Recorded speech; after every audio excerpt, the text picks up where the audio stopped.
I never imagined one little smile could completely wreck me, but that night it did. My name is Ethan Hayes, and for years I honestly believed my marriage was rock solid. My wife, Mia, had always been the kindest, sweetest, most caring person you'd ever meet, the type who could walk into a room and instantly make everything feel calmer and warmer. Lately, though, she'd been pulling away in a way that felt deliberate, like her mind was 1,000 miles away and I was just the leftover noise she tuned out. Even so, I kept telling myself we were okay. Every couple hits rough patches, right?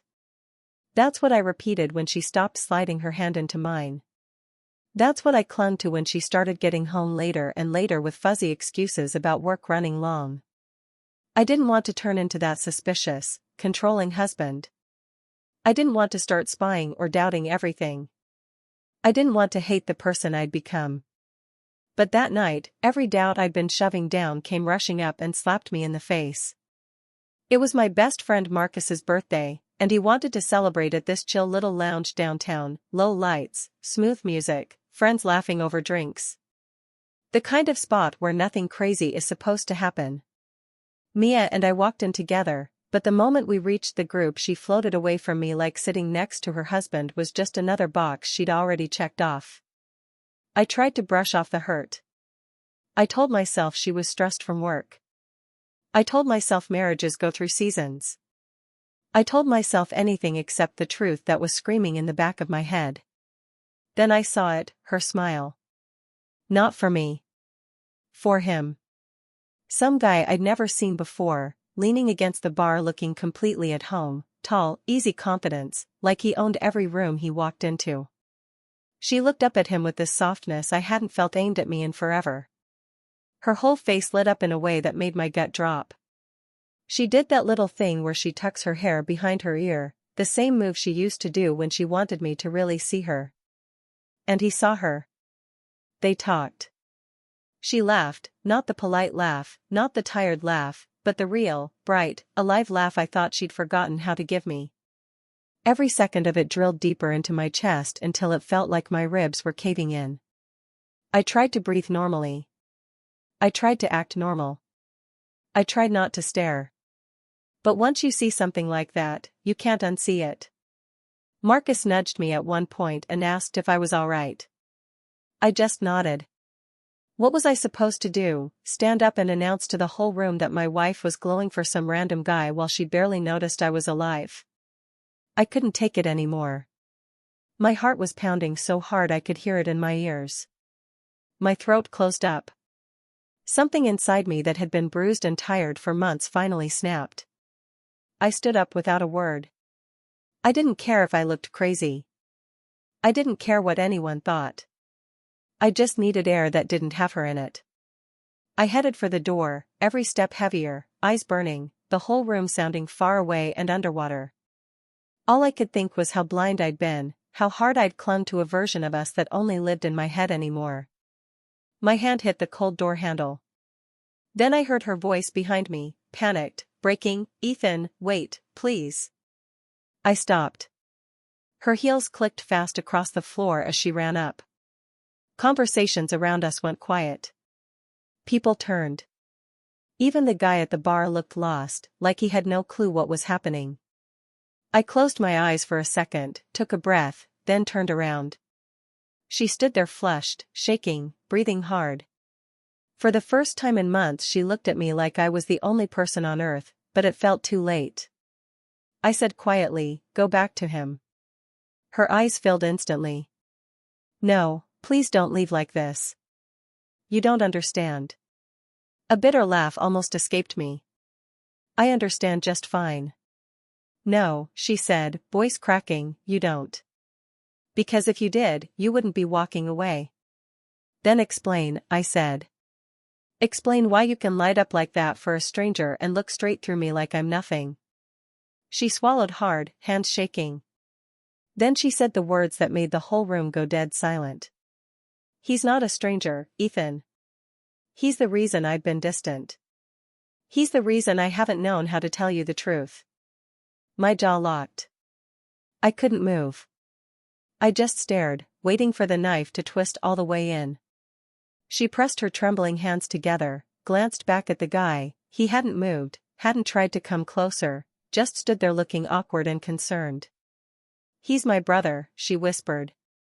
For a second I thought I'd heard wrong. "What?" "My brother," she repeated, tears spilling now.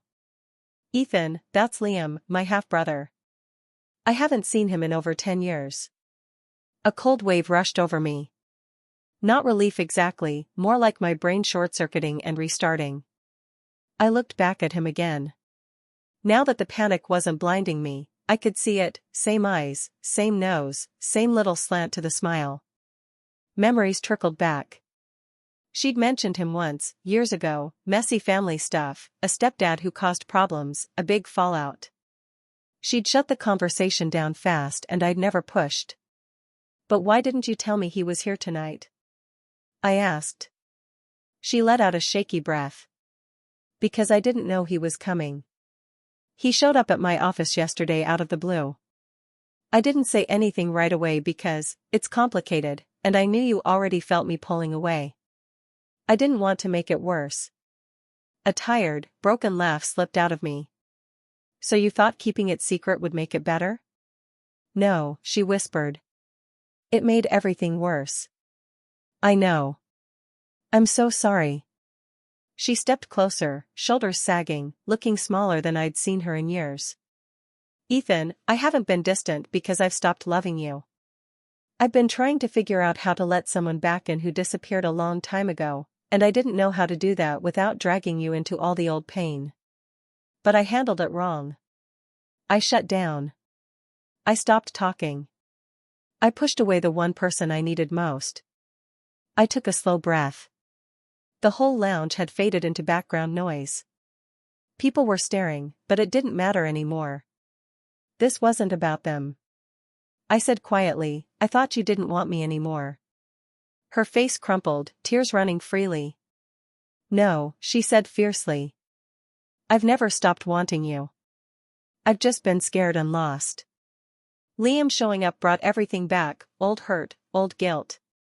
"I didn't want to dump that on you, so I carried it alone, and ended up hurting you worse." Her voice shook harder.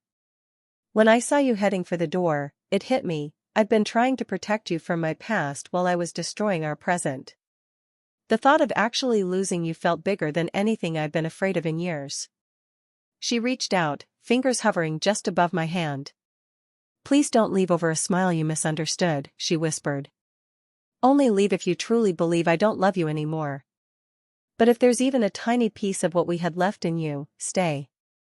Talk to me. Let me fix this." My chest ached as I really looked at her. Trembling lips, wet eyes, fear she wasn't hiding anymore.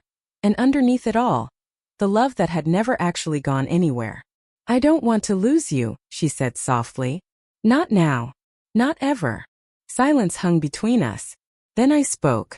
"I'm not leaving. But we can't keep doing this. Half conversations, unspoken fears, hiding from each other." She nodded fast, tears still falling. "I know. I'm ready.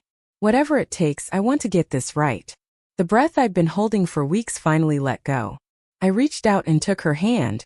Her fingers locked around mine immediately, tight, warm, scared but full of hope. Across the room, Liam gave a small, respectful nod, like he was saying he wasn't here to break anything, only to mend what had been broken long ago. And for the first time in months, something shifted inside me. Not anger, not doubt, just the quiet, fragile possibility of finding each other again. Maybe love doesn't always fall apart in silence. Sometimes it waits there and slowly puts itself back together.